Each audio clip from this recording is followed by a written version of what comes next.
Fala pessoal, eu sou o professor Anderson e você está conectado no canal Destrava a Língua. Hoje a gente vai falar sobre morfologia. Só que antes disso, o que você tem que fazer mesmo? É isso mesmo, se inscrever para você que não é inscrito ainda no canal, deixar seu like, compartilhar com os amigos, mandar para todo mundo aprender língua portuguesa com a gente. Belezinha? Vem pro Destrava a Língua, solta a vinheta.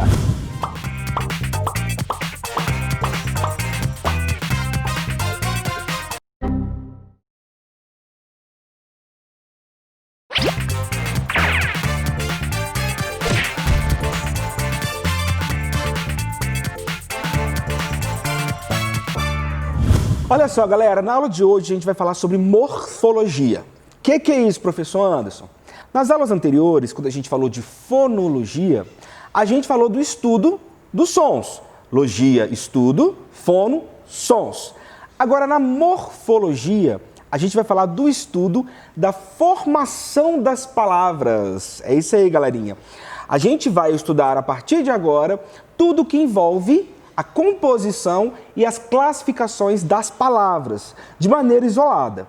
A gente viu nas aulas anteriores sobre sílabas, letras e sons, e agora a gente vai ver como isso se dá dentro da construção de uma palavra, beleza? Que demais! Pessoal, o que é morfologia? A morfologia, assim como a gente viu lá na fonologia, lembra? Que logia é estudo e fono é sons. A morfologia é o estudo da forma ou da formação, no caso das palavras. As letras, as sílabas, os sons, juntos formam o quê? As palavras. E isso é o campo da morfologia. Porém, a morfologia ela se divide em duas partes. A parte que vai falar da estrutura, da formação das partículas de uma palavra e a segunda parte que vai falar sobre a classificação dessas palavras, categorização dessas palavras.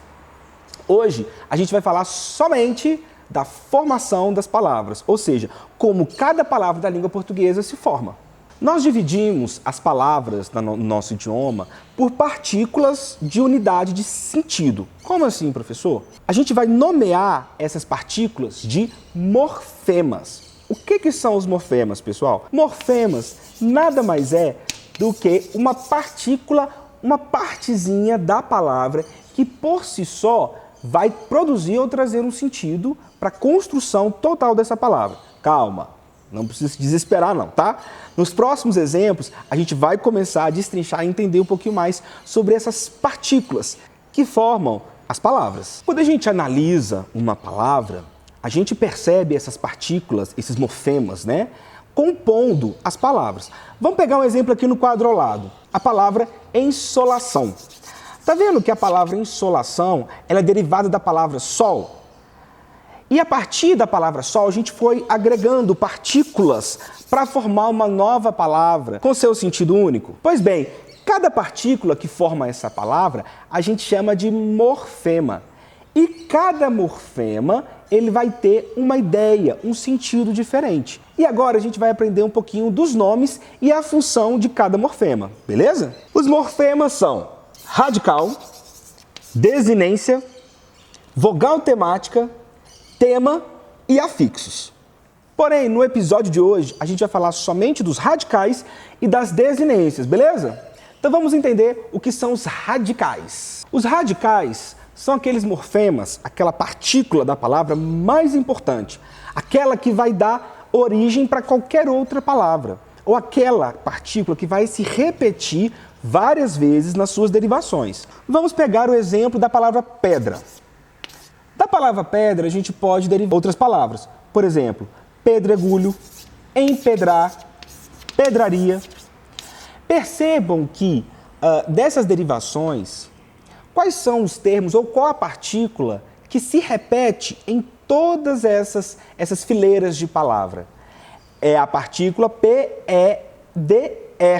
ou seja, esse é o radical, é a partícula que define ou que se repete em outras derivações. Outro exemplo também bem legal para a gente analisar é a palavra fila.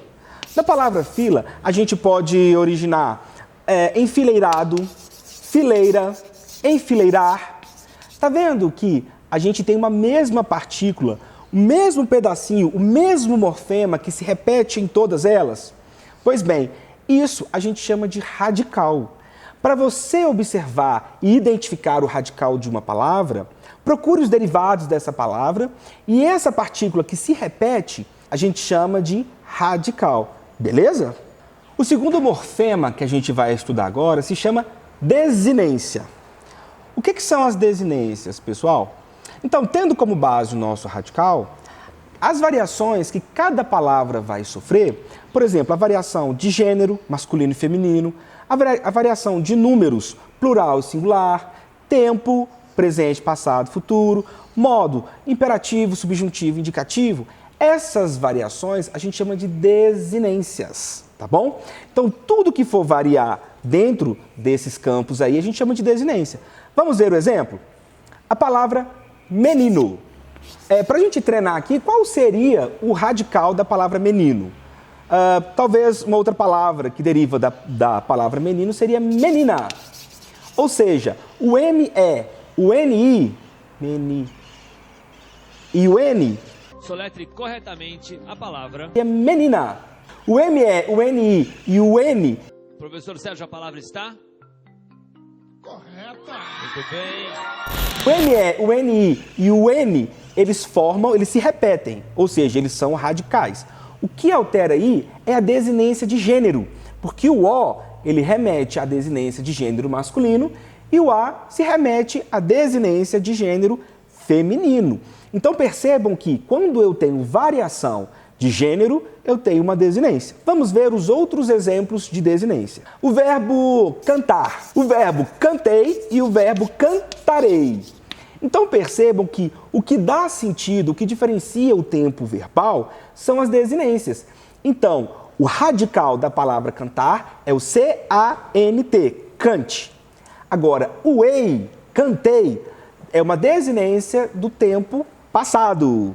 E o arei é uma desinência de tempo futuro. Então, também a gente tem outro exemplo de desinência. Um exemplo de desinência de número. Por exemplo, a palavra camisas. Olha só, esse último S aí, ele está dando ideia de plural. Então, a gente tem uma partícula, um morfema de desinência de número, ou seja, número plural. Beleza? Bom, pessoal, o nosso vídeo de hoje é isso, tá? Sobre morfemas, a gente vai parar aqui no morfema radical e no morfema desinência, tá bom? Então é isso aí, galera. Se inscreva no nosso canal para você ainda que não se inscreveu. Compartilha para outras pessoas poderem assistir o nosso conteúdo, os nossos conteúdos. Deixe seu like, compartilha com a galera e também siga-nos no nosso Instagram, @destrava.língua. É isso daí, um grande abraço e até o nosso próximo vídeo. Vocês conseguiram entender? Se vocês estão entendendo, óbvio que os alunos vão entender. Se vocês que são vocês estão entendendo. Sacanagem, né? Se vocês entenderam alguma coisa, com certeza meus alunos vão entender. Então tá bom.